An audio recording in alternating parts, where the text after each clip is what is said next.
Hi everyone, I'm Jesse the Chicago Dog Whisperer, and this video is why I insist on using e-collar for all dogs over the age of 6 months. There's a bit of a stigma around it.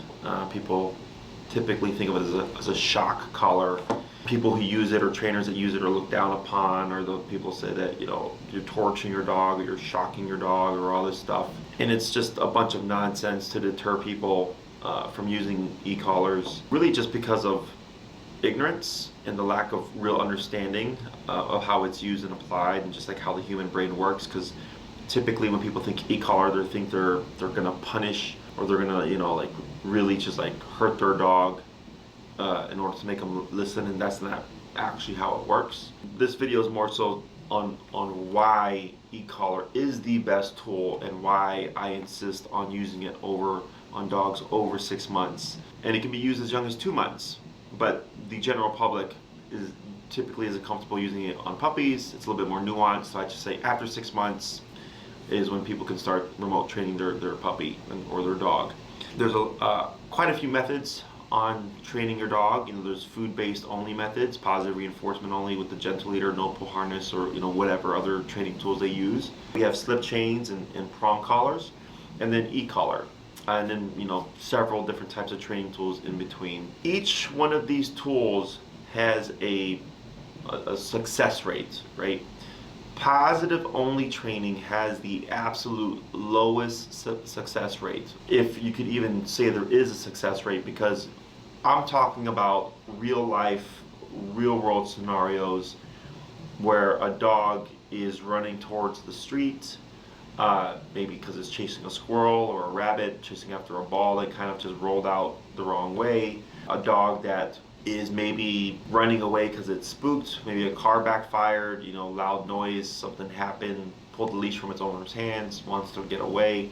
You know, we're talking about like these emergency type situations, and food only will absolutely not work in that situation or those situations, because it barely even works in situations where there's minor distractions. Many people who use positive will find that within a quiet indoor setting where there's very minimal stimuli, it can be effective, but that's not the outside world. There's tons of different stimuli outside, from cars to sounds to scents to people to other dogs, rabbits, squirrels, you know, just tons of things out in the real world that training inside a quiet room just does not transfer into that kind of setting. So when you factor in there's an emergency, it absolutely is not going to work. And this is why positive only is, in my opinion, the worst method of training in terms of obedience, or getting some kind of reliable obedience, because it isn't realistic. When it comes to slip chain or prong collar, those tools are better because now you have a consequence that you can apply for your dog being non-compliant,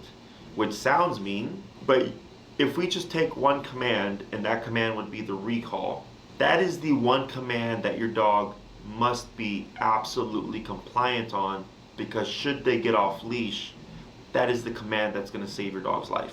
When we add in aversives, positive only section of dog trainers will, you know, guilt you into thinking you're hurting your dog, you're causing your dog great distress, or, you know, you're punishing your dog and you're torturing your dog, and your dog should come to you because they want to come to you, or they should come to you because they love you.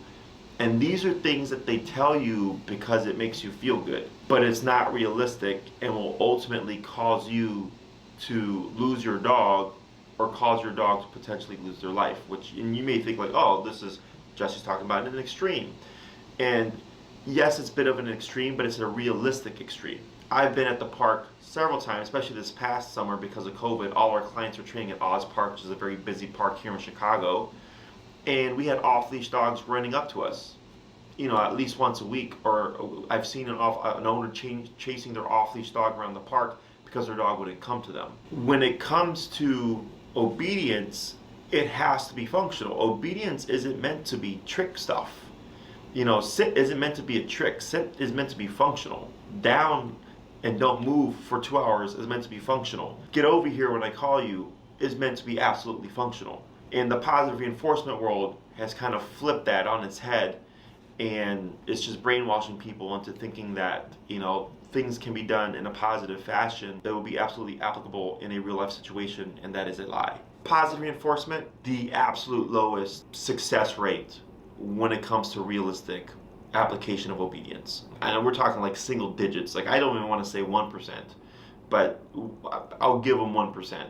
Prong or slip chain, much more reliable. But the problem is when you remove the leash from the prong or slip chain, now your dog is aware that you don't have the means to make them return. That the whole like training tools should disappear at some point is going to be a topic of itself.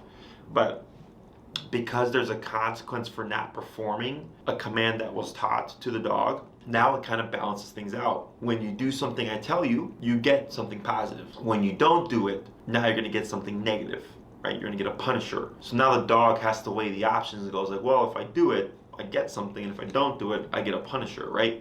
So it's going to push them in the direction of compliance more than positive only, because in positive only, it's if you do it, you get something, and if you don't do it, well, then you don't get something. And to a dog, that's not really a consequence. You know, if I growing up, my mom was like, if you don't get straight A's this semester, you're not going to get an allowance. I know what not getting an allowance is, right? I won't be able to buy the things that I want to buy. And that becomes a punisher to me.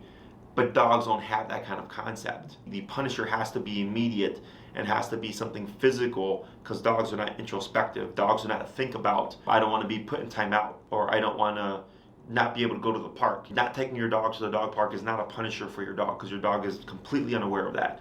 Putting your dog in a kennel for timeout is not a punisher, because dogs are not introspective. They're within the moment. Slip or prong collar, much better. Definitely on leash, much better if you know how to correct correctly. But once you remove the leash, your dog goes, hey, you don't have that means of control anymore. I can test it. So maybe you get like, depending on how much work the owner puts into it, I would say it can get anywhere between like a 30 to 60% success rate.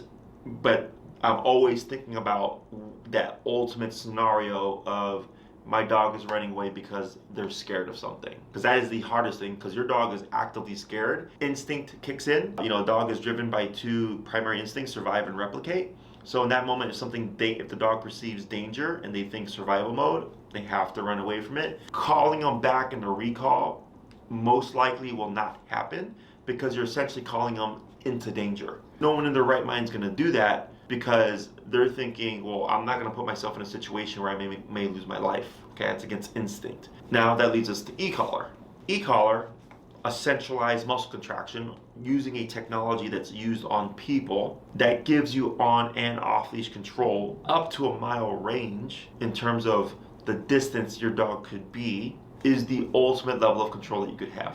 When it comes to obedience, I do not want the dog to think that there is a choice, because when it thinks there is a choice, that makes the obedience non-reliable. And the last thing I would want is for a client to say they lost their dog, or their dog got hit by a car simply because their dog would not return when they called them. With e-collar, if there were to be an emergency scenario, and I've had several clients throughout 10 years have something happen completely out of the blue, completely unplanned, completely caught off guard, but they were able to force the return using their tool. And I just had a client tell me within the past week, a woman had asked if her dog could greet my client's dog, and my client said sure. And then that person's dog became reactive and aggressive towards my client's dog. And my client immediately called her dog, and he immediately returned, no questions asked, and that potentially prevented an escalated situation, because it could have gone one of two ways. It could have been the dog got a hold of her dog and attacked it, or her dog got the energy from the attacking dog and decided to reciprocate, and then we get an escalation, we get a dog fight. Because she was able to immediately pull him out, there was no escalation. And this was something like that was completely just caught her off guard. I've had other dogs from clients, the whole random fireworks. Like, people set off random fireworks at the park. It's the stupidest thing, because like I know on 4th of July, my dogs don't like fireworks. I'm not going to go out with my dogs at certain times, because that's just putting them in a bad situation.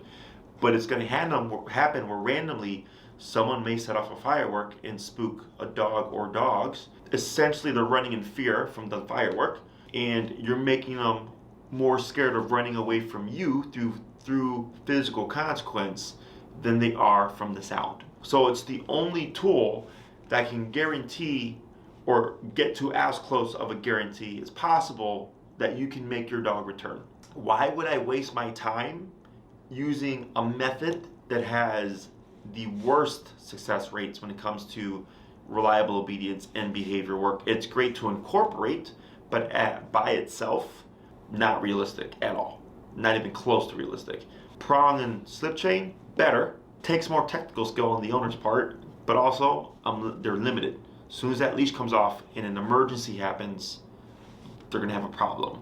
E-collar, in terms of getting reliable obedience, even in non-threatening situations, getting obedience reliable no matter what the environment is, whether it's a busy park or PetSmart or a quiet neighborhood or a new environment or anything like that, or an emergency situation, e-collar has the highest percentage of success. And I'm talking about 90-95% plus. And this all comes down to the owner and whether or not they put in the homework, which more often than not they do, because they see how immediate the results are and how effective they are in a realistic context, that it motivates them to actually keep working at it. People give up with positive reinforcement all the time, or they'll say like, oh yeah, I should have stuck with it and that's why my dog's not so good.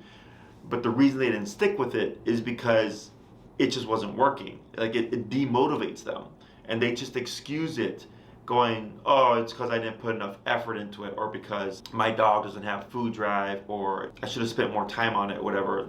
But they're excusing the method. The method itself fails. In conjunction with other methods, it's great.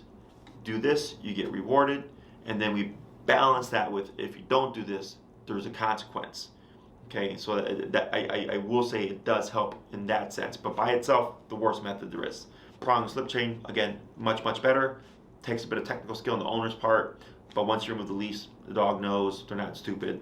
You know, it's like humans with cops. When there's cops around, we behave better, we drive better. So with the prong collar on, the dog knows, okay, with the leash, yeah, you can have control, but as soon as you clip that leash off, you know, I'm a free dog. E-collar, on or off leash, distractions, no distractions, emergency situation, you have control of your dog. That's why I insist on using an e-collar on all my dogs older than 6 months. So I'm Jesse with Canine Perspective, also the Chicago Dog Whisperer. Thank you for watching. Until next time.